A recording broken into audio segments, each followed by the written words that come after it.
أنا بالعرب was on my way from a lecture tour in the Ukraine, and we stopped in Toronto. I picked a copy of the Toronto Star, and I found something that really amazed me. It was actually both a news item and an article at the same time, just to explain the background behind that news. It speaks about a recent decision that was taken by the Parliament of Canada just a few days ago, where 5 women, posthumously, meaning women who died already, were honored by being named as honorary senators in the Parliament of Canada. Actually, all of these 5 famous women in Canadian history, all of them died between 1931 and 1951, which means that their struggle for the rights of women actually was in the early parts of the 20th century, just the past century.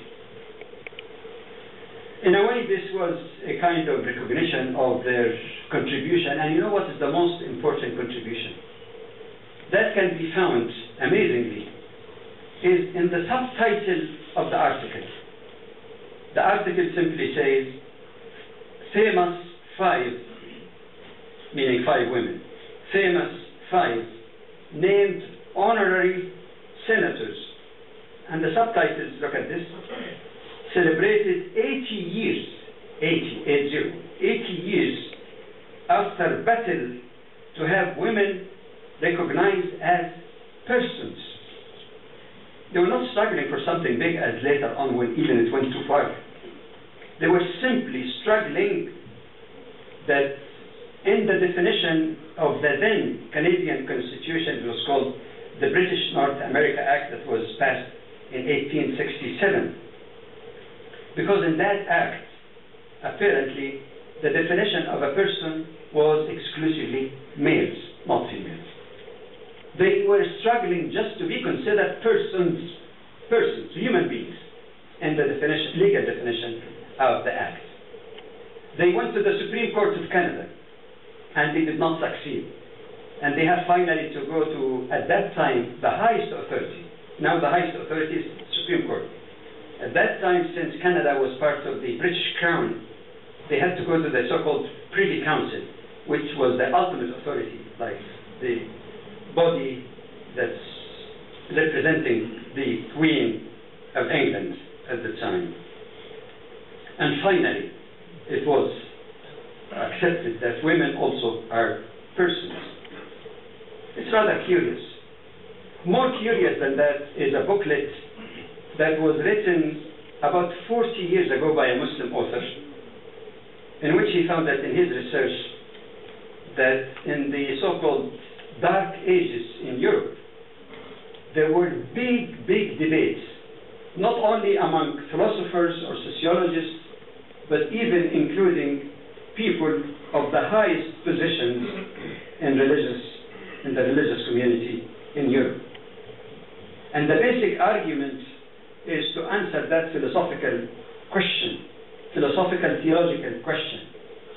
Is woman a person or a thing? You might wonder, this is exactly what they were talking about, but the argument was just flagrant, straight. Is woman a person, meaning like a human being with feeling, with dignity, with honor, or is she a thing? And you know what you do with things? You use them, you throw them away, you do with them what you want. A thing. After lots of struggle and conference after conference, they became very generous to women. They said that woman is not a thing, but a person, grudgingly.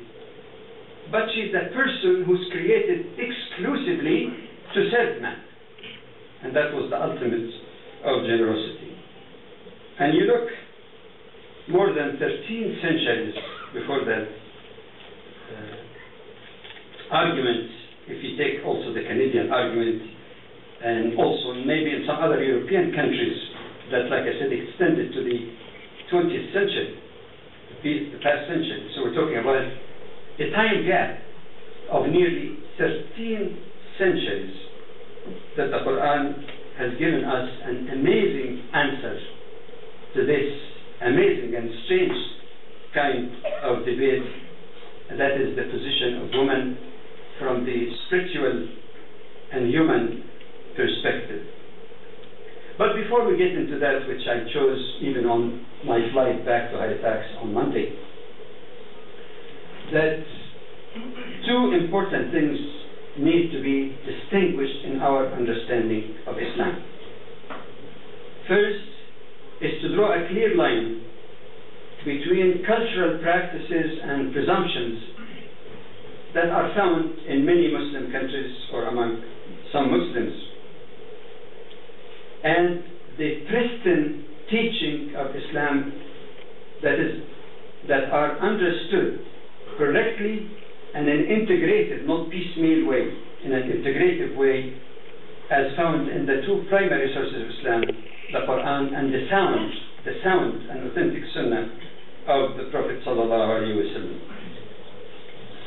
We distinguish between that on one hand, and on the other hand, the opinions, not only cultures, also the opinions of some scholars who are only because of their human shortcoming as human beings.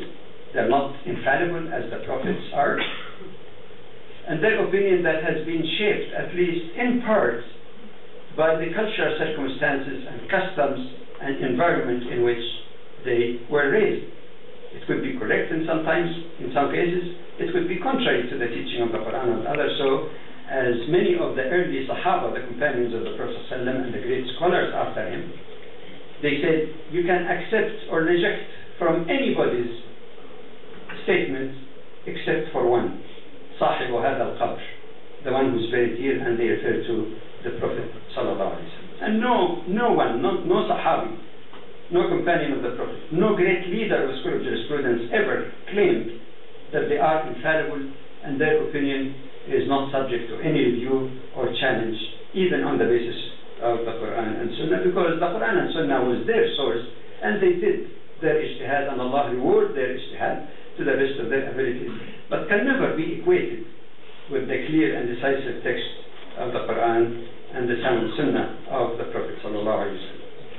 Another remark before getting to this analysis of the ayat in the Quran is that we have to keep in mind also that there are areas in the relationship between men and women and their roles in society, differentiation of roles as sociologists call it, where the roles of men and women may not necessarily be identical in each and every detail, but certainly they are complementary to one another.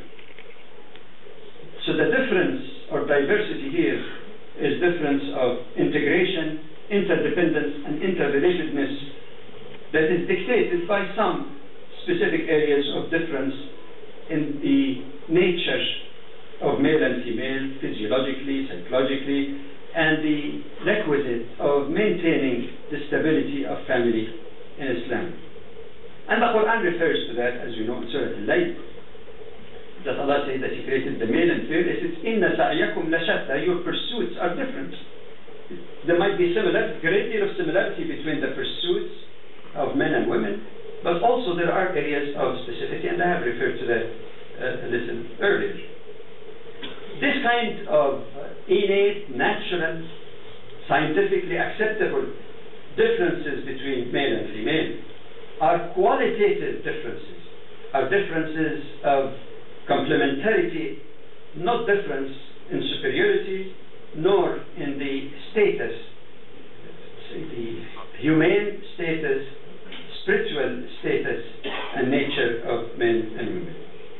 Let us, in order not to make it too long, summarize this in 7 areas, 7 basic concepts, and we see if we can find at least some sample ayat in the Quran that provide the argument for this according to one humble understanding that could be right or wrong, but let us see what the Quran says. The first concept is that males and females originate from the same source. Evidence number 1. We find in the first ayah